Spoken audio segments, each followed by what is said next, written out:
नमस्कार, India voice पर स्वागत है आपका। मैं हूं आपके साथ प्रियंका मिश्रा। बुलेटिन की करेंगे शुरुआत। पहली खबर दिल्ली से सामने आ रही है। पीएम मोदी ने जारी किया पहला आदेश। तीसरी बार शपथ के बाद पहला आदेश जारी। किसान सम्मान निधि फाइल पास, 9.3 करोड़ किसानों को होगा फायदा। किसान सम्मान निधि फाइल पास, 9.3 करोड़ किसानों को होगा फायदा। किसान निधि के 20,000 करोड़ जारी करने के आदेश। किसान निधि के 20,000 करोड़ जारी करने के आदेश। किसान सम्मान निधि की 17वीं किश्त पास।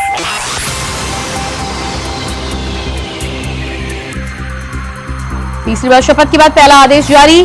किसान सम्मान निधि की फाइल हुई पास, 9.3 करोड़ किसानों को होगा फायदा। किसान सम्मान निधि की 17वीं किस्त पास।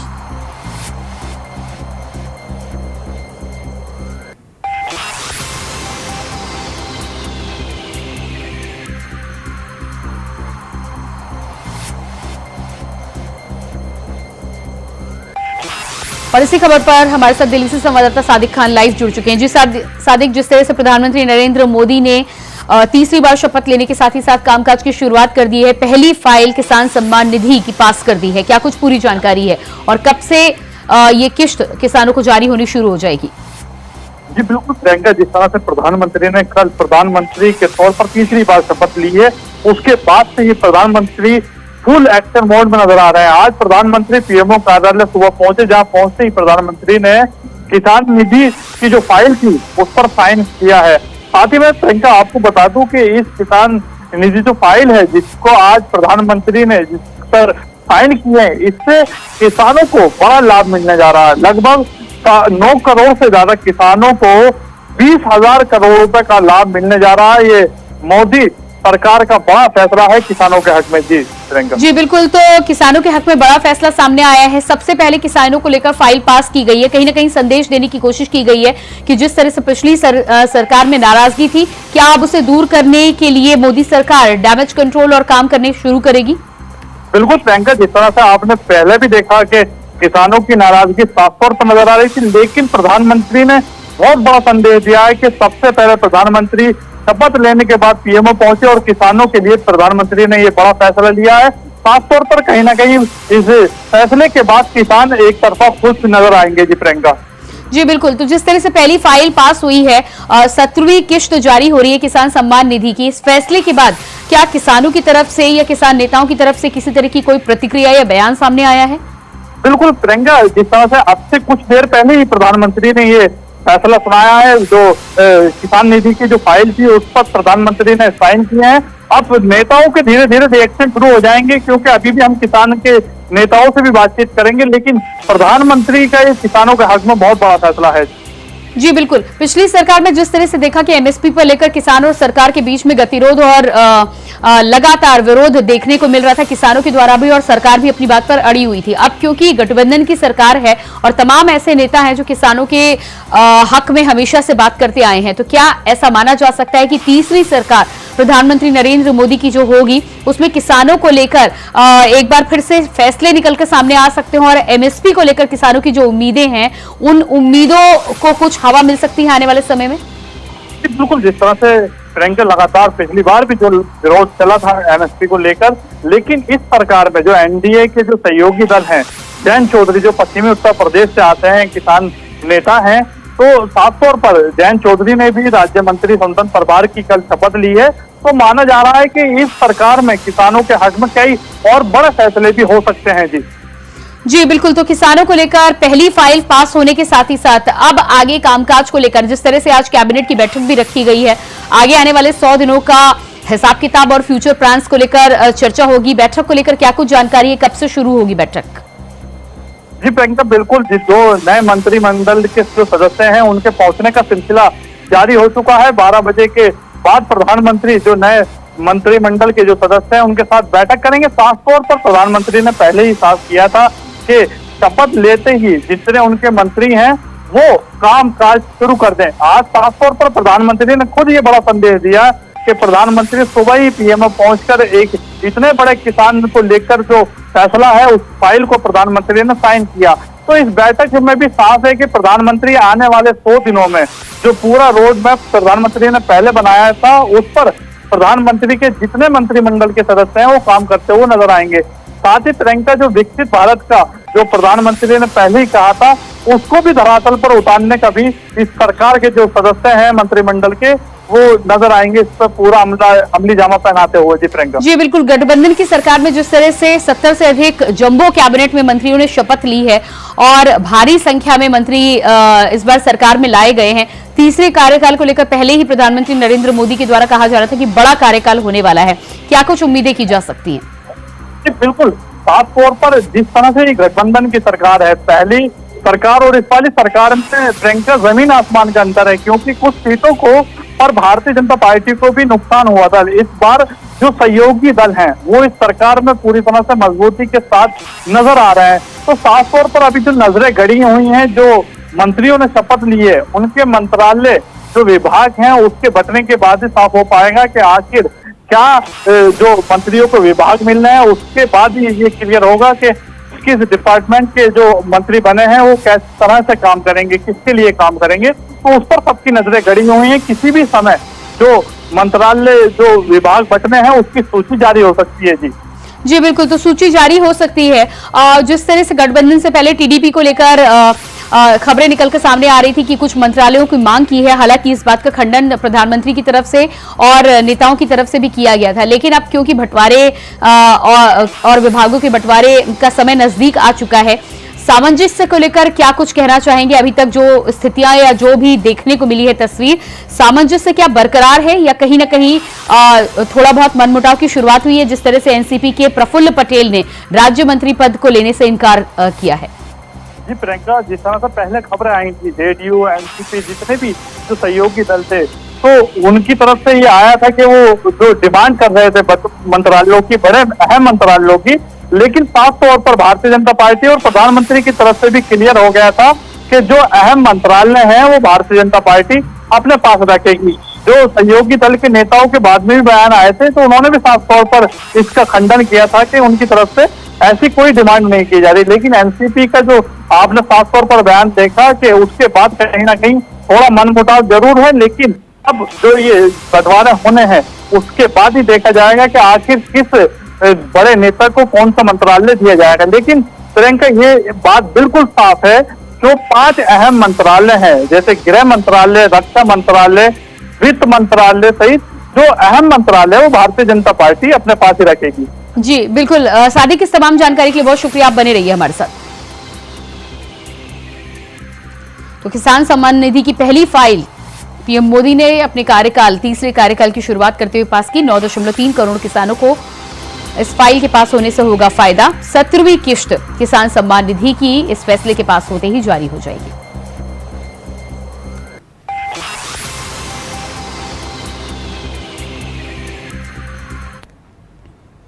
और इसके बाद बात करेंगे अगली खबर को लेकर। मोदी सरकार 3.0 में यूपी को मिली तवज्जो। यूपी में सबसे अधिक 11 सांसद बनाए गए मंत्री, 5 ओबीसी, दलित, क्षत्रिय, ब्राह्मण चेहरों को मिली जो ये एक सिख चेहरे को भी केंद्र में बनाया गया मंत्री। महाराजगंज से पंकज चौधरी को बनाया गया मंत्री। कुर्मी जाति से आते हैं पंकज चौधरी। बांसगांव से रिजर्व सीट से कमलेश पासवान मंत्री बनाए गए। आगरा से एसपी सिंह बघेल को एक बार फिर मंत्रिमंडल में मिली जगह, तो वहीं मिर्जापुर से अनुप्रिया पटेल को मंत्रिमंडल में दी गई है जगह। तो मंत्रिमंडल के विस्तार को लेकर जिस तरह से जानकारी निकलकर सामने आ रही है, जल्द ही लिस्ट जारी हो सकती है, लेकिन सूचना यह है कि भारतीय जनता पार्टी तमाम बड़े विभाग अपने पास ही रखेगी। गठबंधन के तमाम मंत्रियों को जो शपथ दिलाई गई है उनके हिसाब से विभागों का बंटवारा होगा। चर्चा के बाद लिस्ट निकलकर सामने आएगी।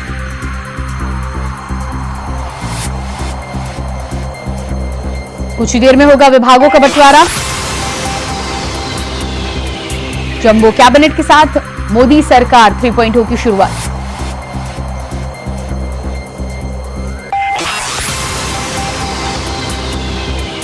और इसी खबर पर दिल्ली से हमारे साथ संवाददाता सादिक खान लगातार बने हुए हैं। सादिक, जिस तरह से बड़े विभाग भारतीय जनता पार्टी ने अपनी तरफ रखने की बात की है, लेकिन उत्तर प्रदेश को एक बार फिर से प्रतिनिधित्व मिला है।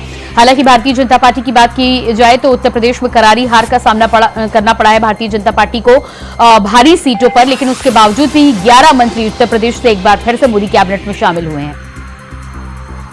जी बिल्कुल, जिस तरह से प्रियंका, जो उत्तर प्रदेश से 9 मंत्रियों ने जो शपथ ली है, लेकिन पहले के मुकाबले कुछ मंत्री इस बार इस सरकार में कम नजर आए हैं।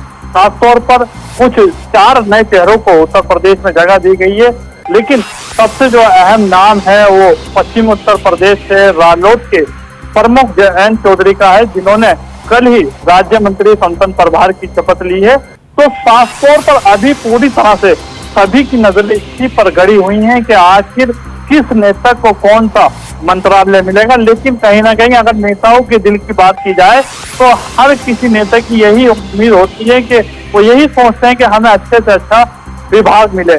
लेकिन जो एनडीए के सहयोगी दल हैं उनकी तरफ से पहले कुछ बातें सामने आ रही थी कि डिमांड की जा रही है, लेकिन भारतीय जनता पार्टी की तरफ से साफ तौर पर स्पष्ट किया गया था कि इस तरह का कोई भी अभी डिमांड जो है वो मानी नहीं जाएगी। जो अहम मंत्रालय है वो भारतीय जनता पार्टी अपने पास रखेगी। साफ तौर पर स्थिति क्लियर हो गई थी, लेकिन अब से कुछ देर बाद ही प्रियंका पीएमओ में भी अहम बैठक शुरू होने वाली है। उस बैठक के बाद किसी भी समय जो विभागों का बंटवारा है उसकी सूची जारी हो सकती है। जी प्रियंका जी बिल्कुल, तो सूची सामने आ सकती है। उत्तर प्रदेश को लेकर बात की जाए तो 11 मंत्रियों को जगह जरूर मिली है, लेकिन जिस तरह से उत्तर प्रदेश में इस बार समाजवादी पार्टी के हाथों करारी हार का सामना करना पड़ा है, मंत्रियों के विभागों को लेकर क्या कुछ कहा जा सकता है?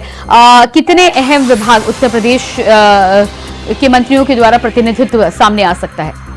जी बिल्कुल प्रियंका, जिस तरह से प्रधानमंत्री खुद महाराष्ट्र उत्तर प्रदेश से ही सांसद हैं, तो साफ तौर पर उत्तर प्रदेश को भी जो मंत्री बनाए गए हैं उनमें से कुछ लोगों को अहम मंत्रालय दिए जाएंगे। तो ये तो साफ है स्थिति के उत्तर प्रदेश की जो नेता हैं उन्हें पूरी तरह से जो मोदी मंत्रिमंडल में जगह दी गई, तो जो बंटवारे जो विभाग हैं वो भी अहम विभाग उत्तर प्रदेश के जो मंत्री हैं उन्हें दिए जाएंगे।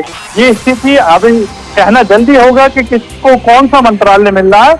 अब से कुछ ही देर बाद जो लिस्ट जारी हो जाएगी उसके बाद स्थिति साफ हो जाएगी। जी बिल्कुल, जिस तरह से विभागों के बंटवारे को लेकर कुछ और इंतजार करना होगा लिस्ट को लेकर, लेकिन टीडीपी के द्वारा जिस तरह से अहम मंत्रालयों को लेकर मांग की गई थी, ऐसा खबरों के हिसाब से, सूत्रों के हिसाब से जानकारी निकलकर सामने आ रही थी। लेकिन अब जानकारी ये भी सामने आ रही है कि भारतीय जनता पार्टी ने यह फैसला लिया है कि अहम विभाग भारतीय जनता पार्टी के पास ही होंगे, क्योंकि सबसे बड़ा दल है और 16 सांसदों के साथ टीडीपी दूसरे दल के रूप में सामने आ रहे हैं। तो क्या इस बात को लेकर बातचीत पक्की समझ ली जाए, या इस बात को लेकर सामंजस्य ठीक से टीडीपी, जेडीयू और बीजेपी में हो पाएगा कि बड़े मंत्रालय भारतीय जनता पार्टी के पास रहेंगे और अन्य मंत्रालय गठबंधन के घटक दलों में बांटे जाएंगे?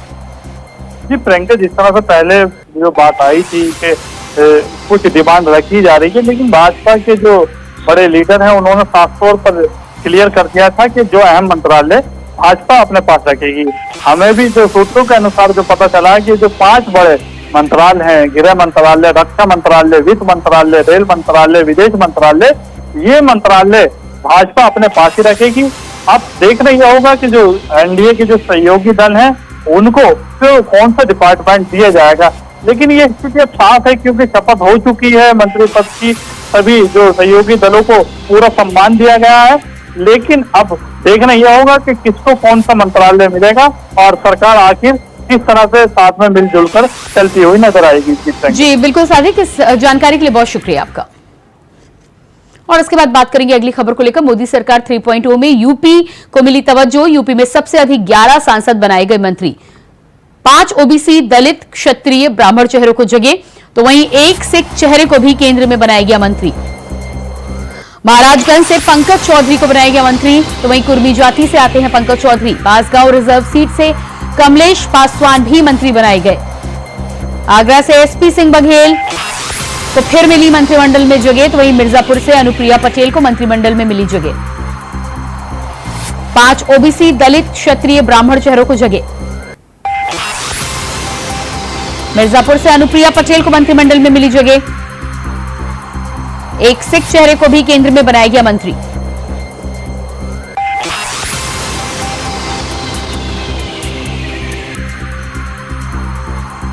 यूपी से सबसे अधिक 11 सांसद बनाए गए मंत्री। तो उत्तर प्रदेश में भारतीय जनता पार्टी की सीटें घटने के बावजूद भी जिस तरह से उत्तर प्रदेश के 11 सांसदों को केंद्रीय मंत्रिमंडल में जगह दी गई है, ऐसे में उत्तर प्रदेश के प्रतिनिधित्व को लेकर तमाम तरह की अटकलों के बीच एक बार फिर से बड़ा फैसला, बड़ी तवज्जो मोदी सरकार में मिली है। अब देखना ये होगा कि विभागों के बंटवारे में कौन कौन से विभाग उत्तर प्रदेश के इन मंत्रियों के पास आते हैं।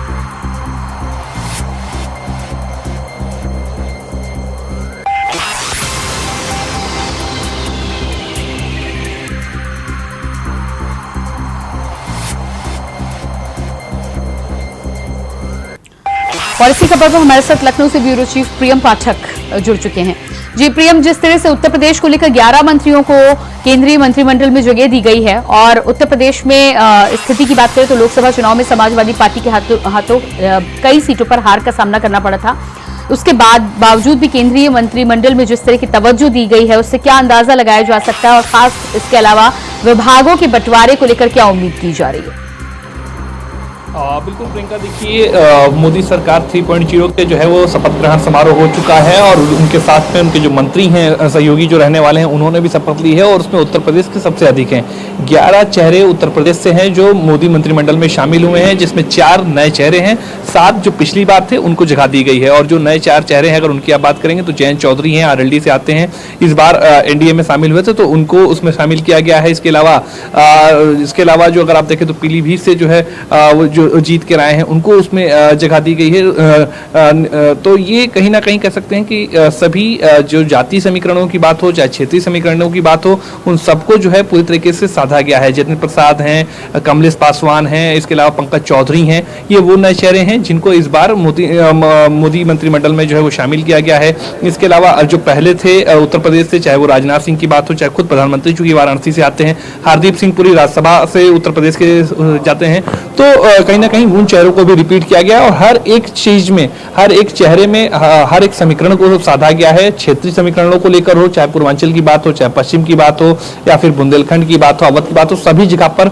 विशेष तौर पर महत्व दिया गया है कि आने वाले चुनाव में उसका साफ तौर पर पॉलिटिकली तौर पर बीजेपी को फायदा मिल सके और इसीलिए कहीं ना कहीं इन समीकरणों को भी विशेष तौर पर साधा गया है।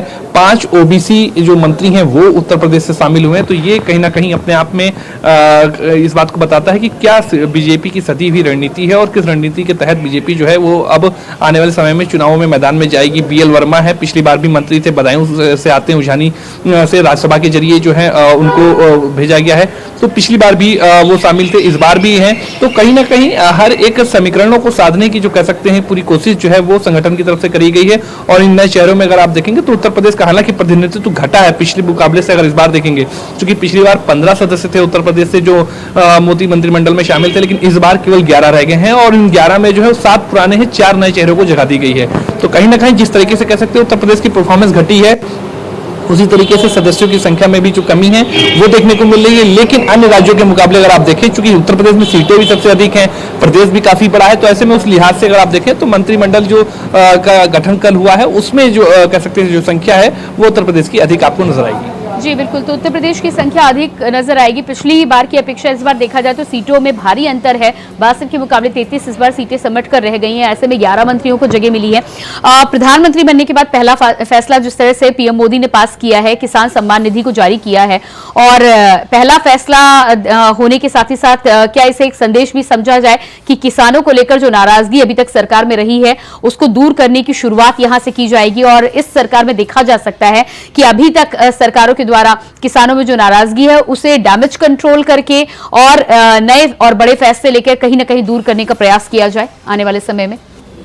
देखिए साफ तौर पर प्रियंका, किसान जो है वो कई सीटों पर या कह सकते हैं कि तकरीबन सभी सीटों पर निर्णायक भूमिका निभाते हैं और इसीलिए कहीं ना कहीं आप देखिए चुनाव पार्टी की जो मुद्दे होते हैं उनमें किसान हमेशा अहम और केंद्र में रहता है और यही वजह है, चाहे वो एनडीए का मैनिफेस्टो आप देखिए, चाहे वो इंडिया गठबंधन का मैनिफेस्टो देखिए, उसमें किसानों को लेकर कई बातें करी गई थी। तो जाहिर तौर पर आप जानते हैं कि किसानों को खुश करना है तभी आगे वाले जो चुनाव है उसमें आप जो है वो बेहतर परफॉर्मेंस कर पाएंगे और इसीलिए कहीं ना कहीं किसान सम्मान निधि पर जो है वो कहीं ना कहीं कह सकते हैं कि एक बार फिर मोहर जो है प्रधानमंत्री नरेंद्र मोदी ने लगाई है और सबके जरिए कहीं ना कहीं पूरा मकसद है कि जो किसान है उनको खुश किया जा सके और उनको एक मैसेज दिया जा सके कि पार्टी जो सरकार है वो उनके लिए काम कर रही है और जो उनके मुद्दे हैं उनको समझा जा रहा है बाखूबी, और जो बातें कही गई थी चुनाव से पहले उनको अभी सरकार में आने के बाद में भी जो संगठन है वो उसी तरीके से मान रहा है। और इसीलिए अब सरकार में आने के बाद सबसे पहले जो शुरुआत हुई है वो किसानों को लेकर कह सकते हैं कि एक बड़ी सौगात के रूप में जो है किसान सम्मान निधि की मंजूरी जो कह सकते हैं वो प्रधानमंत्री नरेंद्र मोदी की तरफ से दी गई है। जी बिल्कुल, तो जम्मू कैबिनेट के साथ ही साथ अब मंत्रियों के विभागों के बंटवारे को लेकर भी आने वाले समय में सूची आने की उम्मीद लगाई जा रही है। ऐसे में उत्तर प्रदेश के 11 मंत्रियों में से खास तौर से अगर जयंत चौधरी की बात की जाए तो जयंत चौधरी जिस तरह से मंत्रिमंडल में शामिल किए गए हैं, उत्तर प्रदेश में अगर देखा जाए तो बड़े किसान नेता के तौर पर जाने जाते हैं, तो क्या माना जा सकता है कहीं ना कहीं कि इससे जुड़ा हुआ विभाग मिल सकता है, या किससे क्या विभाग मिलेगा, इसको लेकर कोई उम्मीद, कोई खबर, कोई इनपुट आपके पास आ रहा है निकलकर?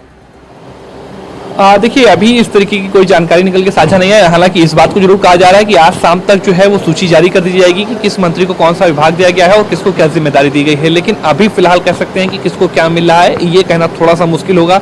जयंत चौधरी का जैसे आपने नाम लिया, जरूर चूंकि वो आरएलडी से आते हैं और किसानों की पार्टी मानी जाती रही है, चौधरी चरण सिंह उस पार्टी के से जुड़े रहे हैं और लंबे समय तक कहीं ना कहीं अगर आप देखें तो उन्होंने किसानों का ही प्रतिनिधित्व किया। तो ऐसे में जाहिर तौर पर उनसे जुड़े हुए विभाग उनको दिए जा सकते हैं, लेकिन अभी इसको लेकर कोई भी आधिकारिक रूप से पुष्टि नहीं की गई है। आज देर शाम तक उम्मीद है कि सूची जो है वो सरकार, केंद्र सरकार जो है वो जारी करेगी, जिसमें बताया जाएगा कि किस मंत्री को कौन सा विभाग दिया गया है।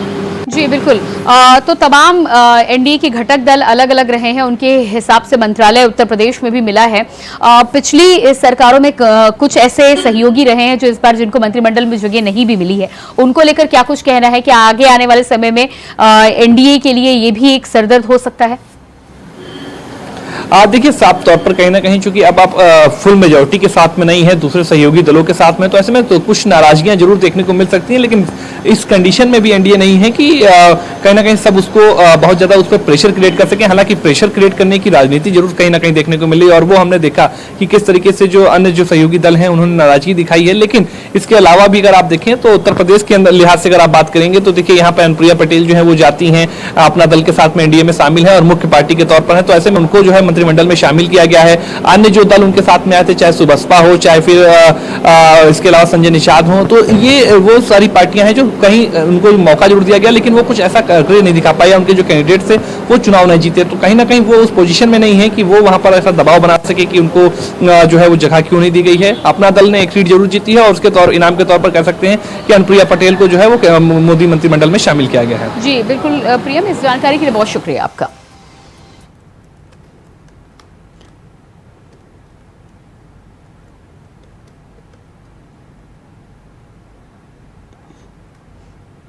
और इसी के साथ फिलहाल इस बुलेटिन में इतना ही। खबरों के लिए बने रहिए इंडिया वॉइस के साथ। नमस्कार।